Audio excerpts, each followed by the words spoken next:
निकाहनामा त्यांनी जाहीर केलेला आहे। ते म्हणतायत की समीर वानखेडे हे खोटं बोलतायत, ते मुस्लिम आहेत आणि त्यांनी खोटं जात प्रमाणपत्र दाखवून नोकरी मिळवलेली आहे। आपलं या आरोपावर काय म्हणणं आहे? ज्यावेळेस मी स्वतः जन्माने मी SC असून माझा मुलगा मुसलमान कसा होऊ शकतो? कारण माझी पूर्ण खानदान, माझी पूर्गी म्हणजे जन्मकुंडली, माझे आई वडील बहीण भाऊ काका पुतणे सर्व हे SC असून मी स्वतः SC आहे, तर माझा मुलगा कसा मुसलमान होऊ शकतो? हे एवढे थोडी सोपी गोष्ट कळू नये। नवाब मलिक रोजच्या रोज नवनवीन आरोप लावतायत आणि तुम्हा लोकांना रोज खंडन करावं लागतंय, याबद्दल एक कुटुंब म्हणून तुम्हाला काय सांगायचं? एक कुटुंब म्हणून मला खूप अत्यंत वाईट वाटते, कारण एवढा मुलगा माझा चांगलं पुरा इंडियात काम करतो, ज्या ठिकाणी जाईल त्या ठिकाणी चांगलं काम करतो। आतापर्यंत कोणीही असं केलेलं नाही। बहुतेक नवाब मलिक साहेबांच्या जावयाला ड्रग प्रकरणी अटक केल्यामुळं किंवा त्यांचे संबंध असल्यामुळं व आकाशापोटी हे स्वतः माझ्या मुलाच्या वरती आरोप करतायत। ज्या मौलवीनी पहिलं लग्न लावलेलं आहे समीर वानखेडे यांचं, त्यांचंही असं म्हणणं आहे की समीर वानखेडेंचे वडील म्हणजे तुम्ही आणि समीर वानखेडे हे दोघेही मुस्लिम आहेत। मुस्लिम मी कसा होऊ शकतो? मला मुस्लिमचा कोणी पुरावा दाखवा। मी जन्मानच SC आहे, तर मुस्लिम कसा होऊ शकतो? मी कुठलंही धर्मांतरण केलं नाही। कुठलीही जात कशी बदलू शकते? माणूस जन्माला तर जात बदली होऊ शकत नाही, धर्म बदली होऊ शकतो, पण मी धर्मांतरही केलेलं नाही आहे, तर माझा मुलगा कसा मुसलमान होऊ शकतो? मौलवी खोटं बोलतात म्हणजे 100% खोटं बोलतात। दुसरा प्रश्न असा आहे सर की ज्या पद्धतीनं एकूण सुरुवात झाली आहे या प्रकरणाला, तुम्हाला काय वाटतंय? जाणीवपूर्वक नवाब मलिक तुमच्या मुलाला या संपूर्ण प्रकरणात घोळतायत का? नंबर 1। नंबर 2 की सातत्यानं त्यांच्यावर आरोप केले जात आहेत की ते खंडणी मागतात, त्यांनी वेगवेगळ्या प्रकरणामध्ये आतापर्यंत खंडणी घेतलेली आहे। मी कालच TV वरती बघितलं की आर्यन खानचे वकील आहेत माननीय काहीतरी रोहतगी काहीतरी, त्यांनी हलफनामा दिलेला आहे कोर्टात की त्यांचं आणि समीरचं कुठल्याही प्रकारचं घेणं देणं झालेलं नाही आहे, कुठल्याही प्रकारची बोलणी झालेली नाही आहे, कुठल्याही प्रकारची वसुली किंवा किंवा ते कोण आहे ते गोसावी वगैरे त्यांच्या मार्फत कुठल्याही प्रकारचं घेणं देणं नाही आहे, हे कोर्टात हलफनाम्यात वकिलांना दिलेलं आहे। मग खंडणीचा प्रश्नच येत नाही आणि कधी खंडणी माझा मुलगा घेणार नाही। नवाब मलिक रोज म्हणतायत की खरे प्रमाणपत्र दाखवा, हे खरे प्रमाणपत्र तुम्ही कधी दाखवणार? हे माझ्याकडे आहेत, एक फक्त मी विसरलो, बाकी सर्व माझ्याकडे प्रमाणपत्र आहे। हे कशाचे प्रमाणपत्र? एक मला चष्मा लावू द्या जरा।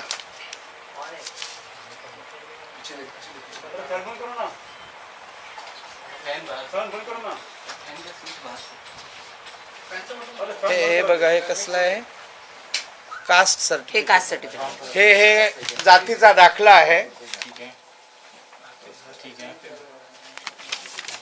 त्याच्यानंतर हा पण जातीचा दाखला आहे। हा मी डिपार्टमेंटला लागलो त्यावेळेस माझं हे सर्व्हिस बुकची कॉपी आहे, त्याच्यावरती सर्व लिहिलं आहे समीर म्हणजे ज्ञानदेव कचरूजी वानखेडे, हा दाखला आहे माझ्या सर्व्हिस बुकचा।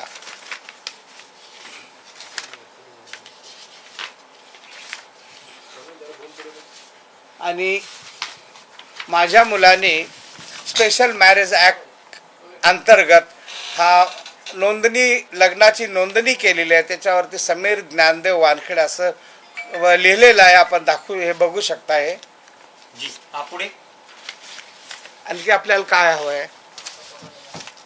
सर, सातत्याने जे आरोप केले जात आहेत नवाब मलिकांच्या कडून, त्याच्या विरोधात तुम्ही काही न्यायालयीन लढाई लढणार आहात, दाद मागणार आहात? हो, जे आम्हाला मानसिक त्रास झाला माझ्या कुटुंबाला, मला, माझ्या मुलींना, माझ्या सुनेला जे मानसिक त्रास झाला त्याविरुद्ध मी नवाब मलिक साहेबांच्या विरुद्ध कोर्टात जाण्याची तयारी आहे। आता प्रभाकर रईस असेल किंवा आता हे मौलवी असतील, प्रभाकर सैल आणि हा मौलवी असतील, हे लोक खोटं का बोलतायत? तुम्हाला असं वाटतंय जाणीवपूर्वक यांना फोडलं जात आहे? 100%। अशा परिस्थितीत ज्यावेळेस मोठे मोठे केसेस होतात, करोडोचा त्यांचा व्यापार असतो, आता नवाब मलिकांनी कसं फोडलं असेल हे असे पंच फुटत नाहीत, पण हे अशा स्पेशल केसेस आहेत। कारण मी स्वतः पंचनामा करायचा, मी स्वतः 35 वर्ष काम केलं स्टेट एक्साईजमध्ये, कसे पंच फोडल्या जातात आणि हा 100 पैसा देऊन त्याला आम्हीच दाखवून हा पंच फोडण्याचा प्रकार आहे. म्हणजेच त्या केसच्या इन्व्हेस्टिगेशनला बाधा येऊ शकते आणि केस पण खलास होऊ शकते.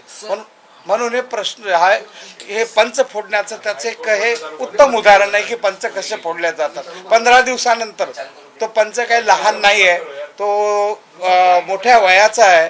त्याच्यानंतर तो म्हणतो कोऱ्या कागदावरती सह्या केल्या की लहान मुलं का थोडा आहे तो कोऱ्या काही वाचूनच केला असेल ना, कुठल्या दबावाखाली तो पंच आलेला नाही.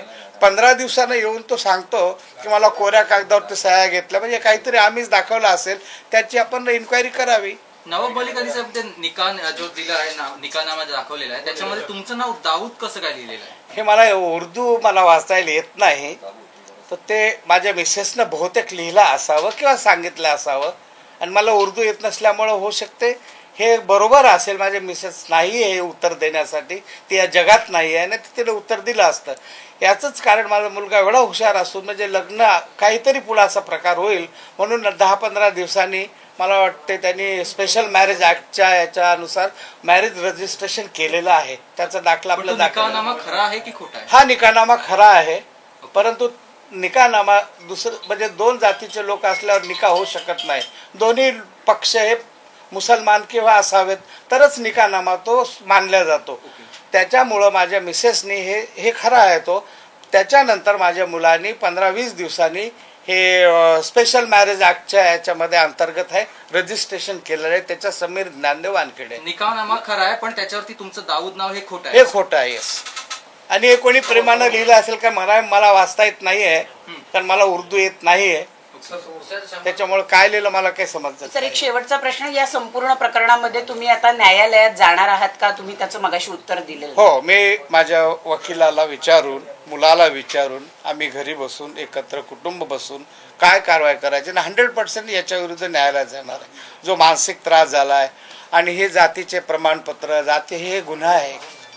हे एवढे माननीय मंत्री असून ते सर्व महाराष्ट्र सांभाळतात, त्यांना माहीत पाहिजे की हे स्वतः म्हणजे कोणाच्या पर्सनल लाईफमध्ये फोटो जाती धर्माच्या नावावरती असं ओपन करता येत नाही. हा एक प्रकारचा गुन्हा आहे. ॲट्रॉसिटी पण तुम्ही ऍड करा? हो, ॲट्रॉसिटी 100% लावणार आणि मी कोर्टात जाणार.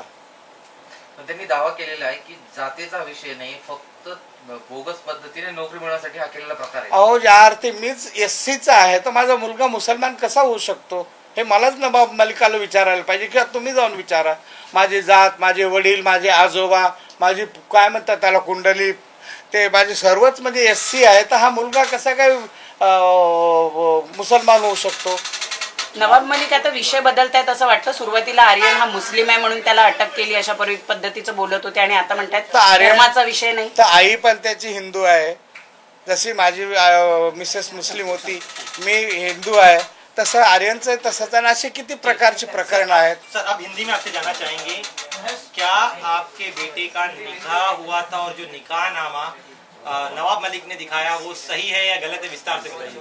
वो निकाहनामा उर्दू में लिखा है, जो साइन लिखा है इंग्लिश में जो किया है वो साइन सही है, लेकिन निकाहनामा पे क्या लिखा है मुझे वो उर्दू नहीं आता, नहीं तो मैं आपको बताता ये सही है क्या झूठ. लेकिन ये निकाह हुआ है, क्योंकि मैं बिना पढ़ के बता सकता हूँ, मुझे उर्दू नहीं आता, तो भी मेरे बेटे का निकाह हुआ है. डॉक्टर शबाना कुरैशी से निकाह हुआ, उनका कुछ कारण से नहीं जमा, फिर उन्होंने कुछ साल के बाद दोनों ने मिलकर आपस में डिवोर्स लिया, कानूनी डिवोर्स लिया उन्होंने.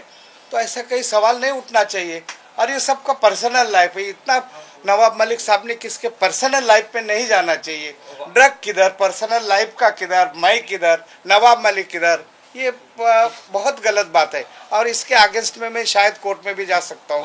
वानखेड़े साहब, 2-3 सवाल स्पेसिफिक. आपके उस निकाहनामे में आपका नाम दाऊद करके लिखा गया, उस बारे में बताइए. ये भी अभी बहुत लोग ऐसे जब मेरी मिसेस मुस्लिम थी, कोई प्यार से मुझे दाऊद बुलाता होगा, दाऊद बोलता है, बहुत लोग बोलते हैं ऐसा, दाऊद भाई कैसे हो, ऐसा कभी बोला होगा. शायद मेरी मिसेस भी बोली होंगी प्यार से. कभी किसको अपन घर में मुन्ना, कुछ भी ऐसा नाम रख सकते हैं, मुनावर, अन्ना, कुछ भी बोल सकते हैं. ऐसा एक किस्म का ये बोला होगा किसने. सर, एक और इम्पोर्टेंट चीज ये, आपका ये जो आपने दिखाया मैरिज जिससे रजिस्टर हुआ है जी, उसमें समीर D वानखेड़े लिखा गया है. हाँ. आपका पूरा नाम नहीं है. जबकि दाऊद का भी डी आता है और आपका जो नाम है वो भी डी आता है, तो आपने पूरा नाम यहाँ पे क्यों नहीं लिखा? तो मेरा अभी वो तो मैंने नहीं लिखा है, वो तो कलेक्टर साहब ने, मैंने थोड़ी लिखा है वो। और मेरा गवर्नमेंट का इसमें डी है, मैं जब रिटायर हुआ उसमें डी के वानखेड़े लिखा है। तो इसी वजह से कंफ्यूजन हो रहा है कि हाँ, तो इधर मेरा जो डिपार्टमेंट में लगा हूँ जी 2000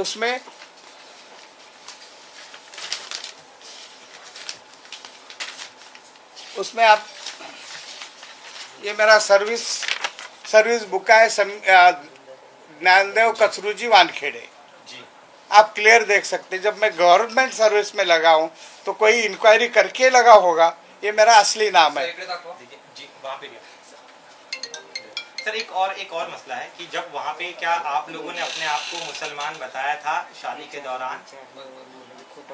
सर जब शादी निकाह हो रहा था तो क्या उस दौरान आपने अपने आप को मुसलमान बताया था? नहीं, ऐसा नहीं होता है। जब शादी हो रहे थे, जब निकाह दो जाति जब अलग अलग जाति होती तो निकाह नहीं हो जाता है। इस्लामिक के कुछ ऐसा है कि दोनों एक जात के हुए तो ही निकाह कबूल होता है, नहीं तो हिंदू और मुसलमान का निकाह नहीं होता है।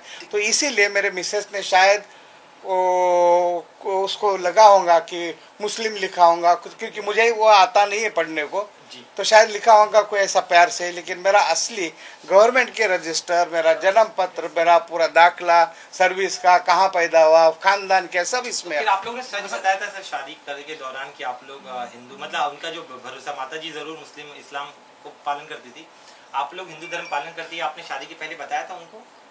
अभी शादी के पहले तो हमारा प्रेम हुआ है भाई, मैंने नहीं आपको नहीं सर, लड़की मुझे ये जो समीर जी की जो हाँ, उसको भी मालूम है। शादी के पहले भी मिलते थे, शादी के पहले मिलते थे। मैं गवर्नमेंट क्वार्टर्स में रहता था सिविल वेयर हाउस में, वहाँ पे वो खुद आती थी, बिफोर मैरिज आती थी। जब वो हॉस्पिटल में उधर इंटर्नशिप करती थी, खुद आती थी। लोग मुझे वानखेड़े मराठी में बोलते थे, वो सब पहले से मालूम है उनको। सर तुमचा सर्टिफिकेट आहे व्हायरल झाला, ज्याच्यामध्ये फेसबुक प्रोफाईल होता, तुमचं नाव दाऊद वानखेडे असं त्या प्रोफाईलवर मेन्शन करण्यात हे आलं. कोणीतरी विश्वास अरे भाई 2 मिनट रुक जाओ ना. सर ने इसका जवाब दिया, हिंदी में चाहिए सर प्लीज। ये कोई तो भी मिसयूज किया होगा। फोटो मेरा है और कोई तो भी वानखेड़े दाऊद लिखा है, जैसा इस पे लिखा है, तो कोई तो भी मिसयूज किया है। यार कोई भी ऐसा झूठा प्रोफाइल भी रख सकता है, किसके भी नाम से रख सकता है। कितने ऐसे आपको प्रोफाइल बता सकते कि कोई भी नाम रख सकता है, कोई भी आईडी रख सकता है, पासवर्ड रख सकता है, कुछ भी रख सकता है। लेकिन ये ड्रग के मामले से मेरे जाति से, मेरे नाम से, मेरे धर्म से क्या संबंध आता है, जरा आप मुझे बताएंगे या नवाब मलिक साहब बताएंगे मुझे? सर म्हणजे एक हिंदू आणि मुस्लिम निकाह कसा काय हा झाला, किंवा मग 33,000 मेहर दिली असं त्यात जे काय आहे ते खरं आहे का? हा, हे खरं असावं, कारण मला उर्दू येत नाही। ज्यावेळेस निकाह होतो त्याची पद्धत असते, काही मेहरची पद्धत असते, त्याप्रमाणे म्हणजे निकाह हा मुस्लिम या प्रमाणे झाला आहे आणि त्याच्यात प्रथा असते काय मेहर देण्याचे, ते मिसेसने केला असेल, कारण मिसेस मुस्लिम असल्यामुळे सर्व तिलाच माहित आहे। ठीक आहे सर, चलो ले आओ. अच्छा थँक्यू सर. आता आपण हे घेऊया. चलो ठीक आहे चलो सचिन. समीर वानखेडेंच्या वडिलांची प्रतिक्रिया आपण ऐकली। मी कोर्टात जाणार आहे असं सुद्धा ते म्हणाले। 100% अॅट्रॉसिटी लावणार असल्याचं देखील समीर वानखेडेंचे वडील म्हणालेले आहेत। मी जन्मतः हिंदूच आहे, त्यामुळे माझा मुलगा मुस्लिम कसा असू शकतो असा सवालही त्यांनी उपस्थित केलेला आहे। निकाहनाम्यावरचं दाऊद हे नाव खोटं असल्याचं ते म्हणालेले। निकाहनामा हा उर्दूत लिहिलेला आहे, मला उर्दू येत नाही, त्यामुळे दाऊद हे नाव त्या निकाहनाम्यावर कसं आलं त्याबद्दल मला माहिती नाहीये, पण दाऊद हे नाव खोटं आहे असं समीर वानखेडे यांचे वडील म्हणाले। त्यावेळेस मी स्वतः जन्माने मी SC असून माझा मुलगा मुसलमान कसा होऊ शकतो? कारण माझी पूर्ण खानदान, माझी पूर्गी म्हणजे जन्मकुंडली, माझे आई वडील बहीण भाऊ काका पुतणे सर्व हे SC असून मी स्वतः SC आहे, तर माझा मुलगा कसा मुसलमान होऊ शकतो? हे एवढे थोडी सोपी गोष्ट कळू नये। मुस्लिम मी कसा होऊ शकतो? मला मुस्लिमचा कोणी पुरावा दाखवा। मी जन्मानच SC आहे, तर मुस्लिम कसा होऊ शकतो? मी कुठलंही धर्मांतरण केलं नाही, कुठलीही जात कशी बदलू शकते? माणूस जन्माला तर जात बदली होऊ शकत नाही, धर्म बदली होऊ शकतो, पण मी धर्मांतरही केलेलं नाही आहे, तर माझा मुलगा कसा मुसलमान होऊ शकतो?